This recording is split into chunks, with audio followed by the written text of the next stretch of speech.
బయట మార్కెట్లో శ్రమైనా స్వయంగా చేసిన వస్తువులకి కొత్త వార్త వస్తుందా?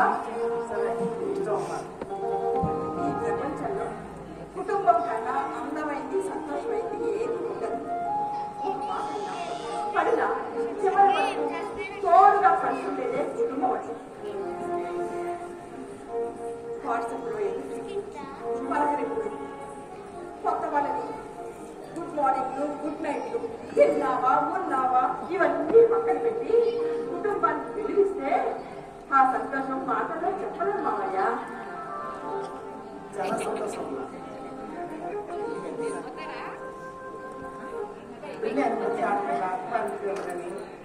అత్తమామను ఆడపడుచును అర్థం ఈ రోజుల్లో ఈ ఆడపడుచును కూతురులా చూస్తున్నాం.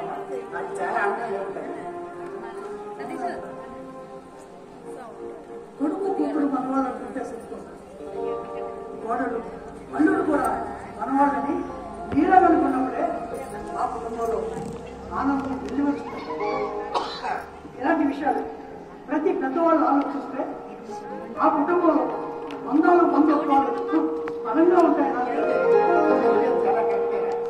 ఎందుకంటే ప్రతి అత్త మామ తన పాటలు కూతురులా చూస్తుంటే ఏ సమస్యలు ఉండవు. అంతేగా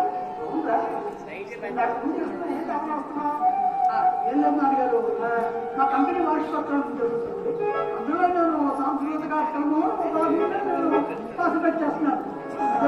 పార్టీ అరేంజ్ చేసేసి చేస్తుంటారు కదా, ఆ టైప్లో తయారు చేసుకున్నాను. సీత చెప్పడం మర్చిపోయింది. సాయంత్రం తొందరగా తయారయ్యి నాన్నగారు తీసుకుని వస్తారు.